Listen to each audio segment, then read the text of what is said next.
sommes le samedi 22 septembre et vous regardez le temps additionnel sur Téléclub. Bonsoir à tous, soyez les bienvenus, merci de nous avoir choisis. L'image de cette soirée de Super League, c'est le 2-0 du FC Thun face à Sion, alors que l'occasion était valaisanne et que JT aurait pu égaliser, mais touche le poteau. Les Bernois se relancent vers l'avant rapidement et vont doubler la mise avec Spielmann, qui peut lober Fickencher. Première défaite pour Murat Yakin sur le banc sédunois et quatrième revers d'affilée pour le FC Sion. Score final 4-1. On écoutera tout à l'heure les réactions recueillies suite à cette rencontre. Vous verrez également les faits marquants de la rencontre entre Grasshopper et Neuchâtel Xamax. Soirée noire pour les Romans.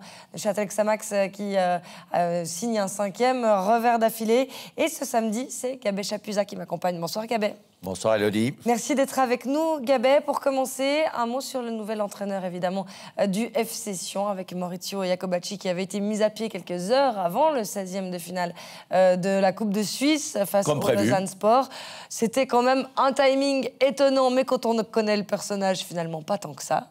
Oui, c'était un peu étonnant parce qu'on sait que Christian, il est attaché à la coupe, donc c'est vrai que c'était un petit peu juste. C'était le vendredi pour le match de dimanche, mais ça traînait dans l'air. On avait entendu les pires bruits et ça s'est rapidement confirmé. Bon, quoi qu'il en soit, le FC Sion a tout de même parvenu à se hisser en 8e de finale sur la plus petite marque. Et puis, laborieusement. C'était pas simple. Forcément, l'équipe était un petit peu déstabilisée. Murat Yakin a donc débarqué en Valais en début de semaine. Même s'il est suspendu pour ses 2 premiers matchs à la tête du FC Sion, le Balois de 44 ans a tout de même préparé son équipe à sa guise. Un premier contact qui est toujours important pour un entraîneur. Ich muss jetzt so schnell wie möglich auch alle anderen Spieler kennenlernen, noch detaillierter mit dem Staff arbeiten. Welche Spieler in Frage kommen für Samstag und die Einheiten. Eine Woche, 3 Spiele. Es ist auch wichtig, die Intensität zu dosieren. Das ist, glaube ich, sehr wichtig jetzt in diese erste Phase. La tâche de Murat Yakin est claire, remettre le FC Sion sur la bonne voie. Depuis un petit moment sur la liste des entraîneurs que voulait Christian Constantin, le coach rhénan arrive à tourbillon avec ses idées. Sa récente éviction de Guetzi a aussi prouvé le fort caractère de l'ancien international. Est-ce donc compatible avec les dirigeants sédunois? Murat, c'est quelqu'un avec qui je me suis toujours très bien entendu, le président aussi. Toujours une très grosse relation, on a toujours eu des contacts, il connaît notre caractère, on connaît le sien. Et des fois, entre gros caractères, ça peut passer. On sait qu'il peut améliorer notre équipe, notre club. On sait que tactiquement, c'est très fort, techniquement, c'est très fort. Il a énormément beaucoup de qualités. Et on sait que c'est un choix qui peut nous amener beaucoup de choses. Sur le terrain, Murat Yakin a montré toutes ses qualités d'entraîneur, avec 2 titres de champion avec Bâle et une belle série de victoires avec Schaffhouse puis Grasshopper. À Sion, il devra s'appuyer sur cette expérience pour créer un groupe à son image. Ich bereite meine Mannschaft immer seriös vor, dass sie taktisch wissen, was ihre Aufgabe ist und dass sie einen Plan haben. Und den Plan nicht nur die ersten 5 bis 10 Minuten, dass sie da über die ganzen Spielzeit durchhalten, sehr gute Organisation haben und klar, die Winnermentalität kann ich ihnen vermitteln, aber am Schluss müssen das die Spieler auf dem Platz umsetzen. Un sujet signé Sébastien Clément, Gabé Chapuzat, Barthélémy Constantin le dit. On sait que les caractères sont forts entre le président, entre ce nouvel entraîneur. Est-ce que ça peut fonctionner? Oui, ça peut fonctionner, mais il faudra des résultats. Alors ça, je suis convaincu. Il y aura, en cas d'une série de défaites, il y aura vite des prises de tête. On sait que, on connaît Christian et Yakin, il a un ego assez fort, assez prononcé. Donc, et puis en plus, il ne se laisse pas faire. Il a souvent fait le ménage. Ça s'est du reste très mal terminé du côté de Guetzi. Non, là, c'est un duo de choc, mais tranquille jusqu'à les résultats tombent. Voilà. C'est un entraîneur qui est exigeant. C'est compliqué d'arriver comme ça sans pouvoir faire de préparation. Il arrive le mardi, il doit passer 2 matchs en tribune. Est-ce que ça peut influencer sur ce début? En tout cas, pour aujourd'hui, c'était pas très concluant. C'est vrai que la période était courte. En plus, j'espère que Murat va se mettre au français parce que ça va être compliqué. Lui, c'est le premier Suisse allemand que je rencontre qui ne veut pas essayer de parler quelques bris de français qu'il doit connaître. Non, j'entends au niveau de la communication. Non, voilà, c'est vrai que la période était courte. En plus, il était dans la tribune, donc pas trop près de ses joueurs. Mais enfin, bref, il a fait son boulot. Il a présenté une équipe dans un système sans surprise et ça n'a pas marché. Je constate que déjà, Getse, ça n'avait pas trop sa baguette magique. Je crois qu'il l'a perdue ou quelqu'un lui l'a volée. Le système de Murat Yakin, c'est le 3-5-2. C'est le dispositif qu'il a adopté ce soir face à Thun à la Stockholm Arena. Et on va vous remontrer les faits marquants de cette partie. De la première mi-temps, nous n'avons rien gardé. Il n'y avait vraiment pas grand-chose à se mettre sous la dent. En revanche, on va découvrir une belle construction de jeu valaisanne à la 49e avec Naetske, Leniani, Kazami, le centre de Thomas contré par Glarner en corner. Tout à fait. Donc, ils avaient déjà plus fait qu'en première mi-temps, je trouve. Là, ils ont montré clairement leurs intentions. Ils avaient été très calculateurs en première mi-temps. Et là, ils ont voulu tout de suite prendre le jeu en main. Ils ont risqué d'ouvrir le score. Ils vont se faire malheureusement punir. Et ils vont se faire des frayeurs là, avec Naetske à la 51e minute. Cette tête qui aurait pu finir sur un autogol, Gabin. Ouais, c'était pas facile parce que Fickencher, j'hésite, je viens pas. Je pense qu'il y a eu un manque de communication. Ça aurait pu finir en autogol. Bon, ça finit en corner. Ça finit en corner. Mais attention, ça va être lourd de conséquences. Voilà, ils vont être punis sur ce corner puisque Thun va ouvrir le score. Corner botté par Tossetti. Raphaël qui écarte une première fois le danger. Il y a beaucoup de monde et finalement, c'est Suter qui inscrit le 1-0. Oui, un petit peu une balle ping-pong. On sait que on a bien vu à la dernière Coupe du Monde, plus de 40% des goals marqués sur balle arrêtée. Et là, c'est vrai qu'il y a un petit peu malheureux, surtout Naetske, parce que c'est lui qui remet le ballon sur Suter. Et bon. Ben, au moins, ça lance le match. Et là, donc, c'est l'image du jour qu'on vous proposait en ouverture de ce temps additionnel. Sion qui aurait pu égaliser. JT ici qui touche le poteau de Fèvre. Et puis les Bernois qui ne se font pas prier pour se relancer, pour aller de l'avant. Dans l'enchaînement, donc, cette projection avec Spielmann qui va pouvoir lober Fickencher et signer le 2-0. Pardon. C'est vrai que le match s'est joué en 10 secondes. Au lieu de 1-1, c'est 2-0 de l'autre côté. Un peu de malchance ou de maladresse, c'est selon pour JT. Et puis là, je ne suis pas convaincu par la sortie de Fickencher qui a donné la solution à Spielmann. Mais enfin bref, le match s'est joué en aller-retour de 10 secondes. Thun pas loin du 3-0 à l'heure de jeu sur un coup franc. Et Tossetti ici, tout au bord de la ligne, qui trouve une nouvelle fois Spielmann, le sauvetage de Bamert. Oui, bon, là, c'est clair que si on menait au score, a pris quelques risques. Il a un petit peu abandonné ses consignes de maîtrise défensive. Ils ont dû un petit peu donner des espaces et puis il paye très cher. Et JT qui va encore manquer le cadre à la 77e après un ballon d'Adrian. Le pauvre JT qui était le buteur à Lausanne, comme magnifique goal de la tête, là il n'est pas en jeu. Il rate l'occasion du 1-1 avec beaucoup de malchance parce que la déviation de Fèvre finit sous le poteau. Et là il est seul pour relancer le match. 78e, Monsieur Fenrich siffle le pénalty pour une faute de Maceiras sur Cablan. Oui, alors on va ralenti. Il essaye de passer entre Kouassi et Massa, je pense. C'est pas flagrant, ça. Non, disons, allez, on dira gentil. Je dis pas scandaleux, mais moi personnellement, je pense pas que leur récit. C'est généreux, 79e, penalty donc transformé par Sorgic. Ça fait 3-0. C'est salé quand même à ce moment-là. C'est sévère parce que le match, il est, comme on a dit, même si Thun n'a rien volé, c'est joué sur des petits détails. 84e, le FC Sion qui va pouvoir tout de même réduire le score sur une touche de Maceiras. Au final, c'est Adrian qui a inscrit but valaisan. Un petit peu de hasard dans la construction, c'est clair, c'est une touche dans les 5 mètres qui est déviée et tout, et puis Adrian au bon endroit. Et pas de répit pour la défense valaisanne à la 86e, seulement 2 minutes après la réduction du score. La défense valaisanne qui est en retard. Regardez sur ce contre de nouveau après l'accélération de Ferreira qui peut servir Salanovic pour le 4-1. Et là, Raphaël et Naetske sont en retard. Oui, mais là, on ne va pas accuser de la défense. Il y a 3-1. L'équipe essaye de pousser, laisse des espaces. Ils l'ont très bien utilisé. Salanovic, moi je suis content pour lui. Je l'avais trouvé assez prometteur du côté de Rapperswil. Et là, il était au bon endroit, à un bon moment, face à une défense qui était en retard. Mais disons, ce n'est pas sur cette action que le match s'est joué. 4-1, score final pour le FC Thun. Est-ce qu'on peut comprendre ou est-ce que vous auriez attendu de la part de Sion le choc psychologique dont on parle souvent quand on installe un nouvel entraîneur? On espère toujours, hein, c'est pour ça qu'il a été engagé. Mais aujourd'hui, bon, c'est son premier match, premier contact vraiment avec l'équipe. Ils ont fait une première mi-temps sérieuse, mais malheureusement, c'est souvent le style Yakin, peu spectaculaire, peu d'action offensive. Après, ils ont pris très vite le goal, et puis le match est joué sur un détail.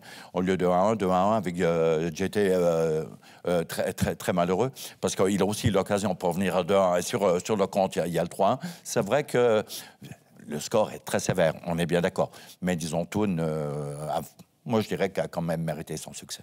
On va écouter une réaction d'un joueur valaisan au micro de Jérôme Créta qui était ce soir sur place à la Stockholm Arena. Il s'agit de Yacine Fortune. Yacine Fortune, il s'agissait de vos premières minutes en Super League. Ça ne s'est pas passé de manière idéale. Oui, c'est vrai, j'aurais préféré un meilleur match, un meilleur score. Mais voilà, aujourd'hui on a perdu, mais on a appris surtout. Donc on se concentre sur le prochain match dès la défaite aujourd'hui. Il y a pourtant eu une victoire en coupe le week-end dernier. Il y a eu un changement d'entraîneur. Qu'est-ce qui manque à cette équipe pour que ça tourne? Non, il manque rien, on est bien.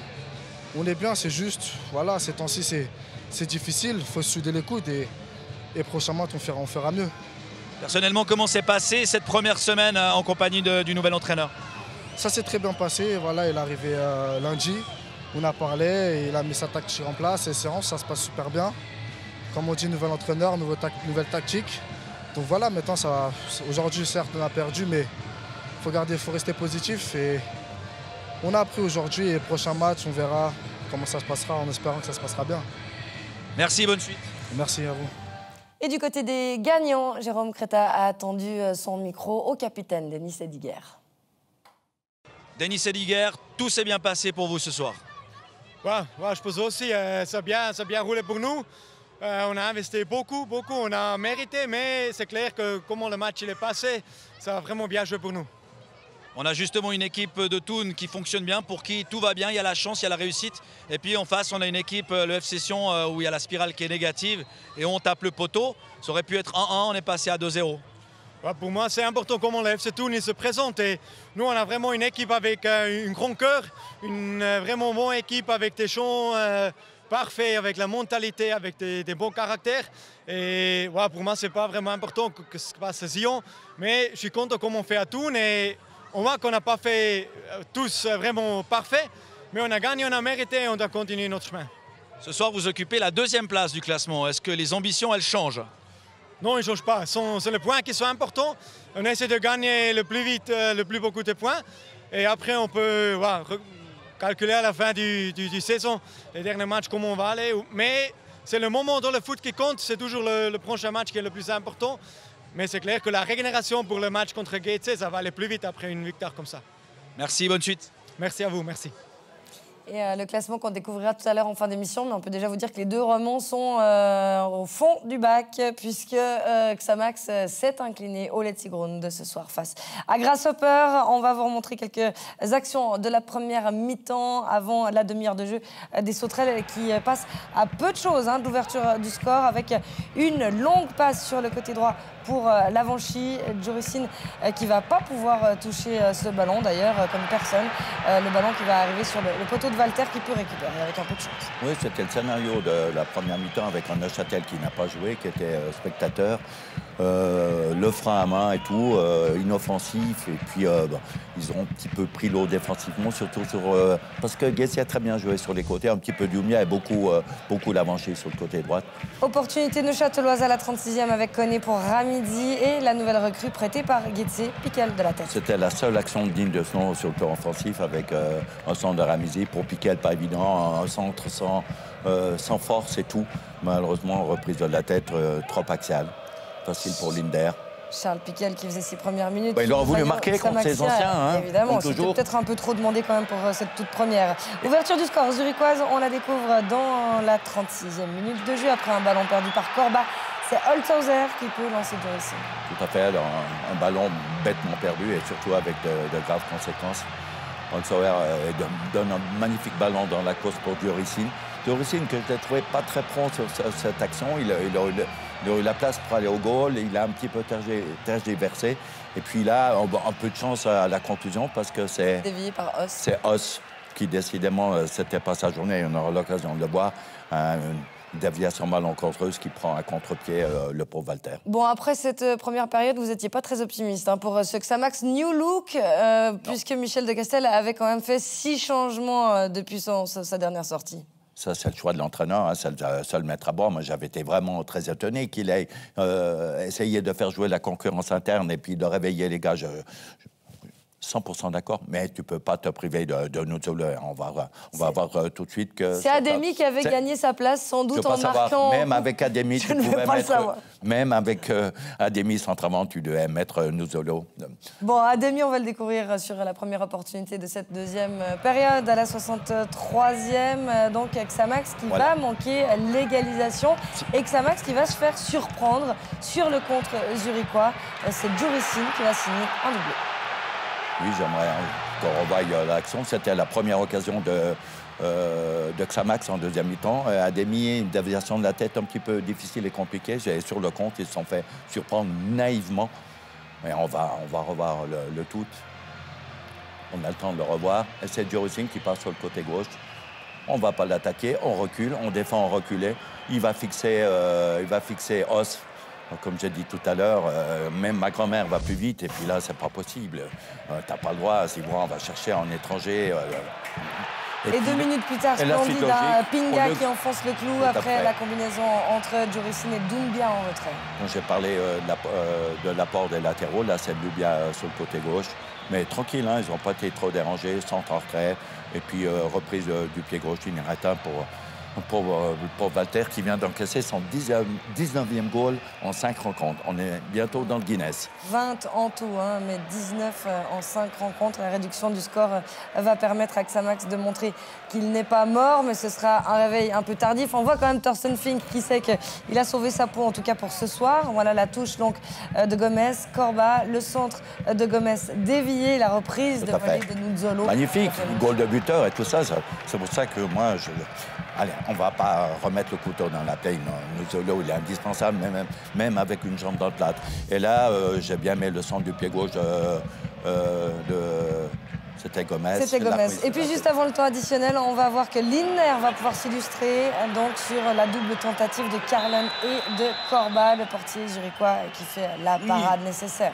Oui, Neuchâtel a mieux fini le match qu'il l'a commencé. Comme je dis, ils ont commencé à jouer à la 67e. Elle a une magnifique magnification avec un débordement de Tréant, la passe en rétro, et puis Lindner qui fait un miracle sur la reprise de Carlen. Mais je pense que Carlen, Nuzzolo, tout ça, c'est des gens que Neuchâtel aura besoin pour s'en sortir. Parce qu'aujourd'hui, je pense qu'il faut tirer la sonnette d'alarme. Le club est en grand danger et il faudra très vite réagir, surtout mercredi avec la venue de Lugano. Absolument. La réaction neuchâteloise qu'on va écouter, c'est celle de Geoffrey Tréant après cette 5e défaite d'affilée. On l'écoute avec Stéphane Amoroso. Geoffrey Tréant, après une victoire en coupe et une victoire dans un match test contre Chafouz, on pensait que la confiance était revenue du côté de Xamax. Et aujourd'hui, cette défaite, elle vous fait retomber dans vos travers. C'est une défaite qui fait mal?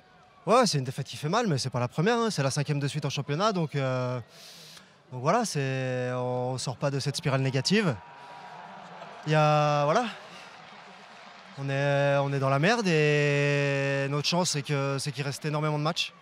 Donc maintenant, il n'y a pas 36 solutions. Il va falloir commencer par déjà prendre beaucoup moins de buts. Oui, justement, parce que ça fait le 5e match de suite où vous preniez au moins 3 buts. Vous ne pouvez pas continuer comme ça. C'est impossible. De toute façon, il n'y a pas de théorie à faire, d'analyse, quoi que ce soit. À partir du moment où tu prends 3 buts, tu perds 3-0 contre cette équipe qui est pas mal. Mais voilà, sur le terrain, on n'a pas l'impression d'être dépassé. Maintenant, il y a 3-0 à la 60e. Ça, c'est pas possible. C'est un problème d'équipe, hein. C'est pas un problème de défense. Mais ça commence déjà par là. 3 buts minimum par match depuis 5 matchs. Impossible. Merci. Geoffrey Tréant qui est clairvoyant sur la performance de son équipe ce soir. Du côté de Grasshopper, Stéphane Amoroso a recueilli les impressions d'Emery Pinga, le buteur. Emery Pinga, c'est une belle victoire ce soir face à Xamax 3-1. C'est surtout une victoire qui fait du bien à Grasshopper après les dernières défaites de ces dernières semaines. Ouais, c'est clair, ça nous tenait à cœur de gagner ici chez nous parce qu'on a perdu un match importante pour nous en coupe la semaine dernière. Et puis il fallait montrer une réaction devant nos supporters et c'est ce qu'on a fait, c'était important. Ouais. On a senti Grasshopper maîtriser de bout en bout cette partie. Oui, ça c'est surtout qu'on a bien maîtrisé le match défensivement et que le peu d'occasions qu'on a eu, on a marqué, c'est ce qui comptait. Vous parlez d'occasion mis au fond, en tous les cas votre but, vous allez vous en souvenir longtemps, j'imagine, c'est un très joli but. Ouais, j'ai attendu longtemps depuis ce but parce que j'avais quelques occasions que j'ai pas réussi à mettre devant, mais au final je suis content que c'est rentré aujourd'hui, ça a pu aider l'équipe à être tranquille dans le match et je suis très content. Merci beaucoup. Et voilà pour ce qu'on pouvait dire de cette rencontre. On va résumer ensemble les résultats de la soirée avec les romans bien tristes. 3-1 pour Grasshopper face à Neuchâtel Xamax, 4-1 pour Thun face au FC Sion. Demain, rendez-vous à 15h30 pour l'avant-match des 3 rencontres restant à disputer pour le compte de cette 7e journée de championnat. À l'affiche, un intéressant IB Bâle, la réception de Lugano à Saint-Gall et le déplacement de Lucerne au Letzigrund. Le tableau après cette soirée, qui va là, surprise, au 2e rang en attendant les matchs de demain, c'est le FC Thun avec 11 points, c'est 7 de moins que Young Boys.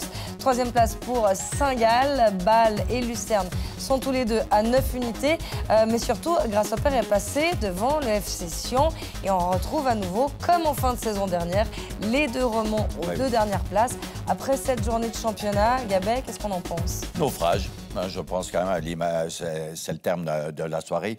3-1, 4-1, 4e et 5e défaite consécutive pour les 2 clubs qui vont jouer gros déjà mercredi parce que là, pour Yakin, je pense qu'il est conscient, c'est qu'en plus, il attaque une semaine anglaise, donc interdit de se rater mercredi avec Neuchâtel en recevant Lugano et si on est obligé de gagner en recevant Zurich.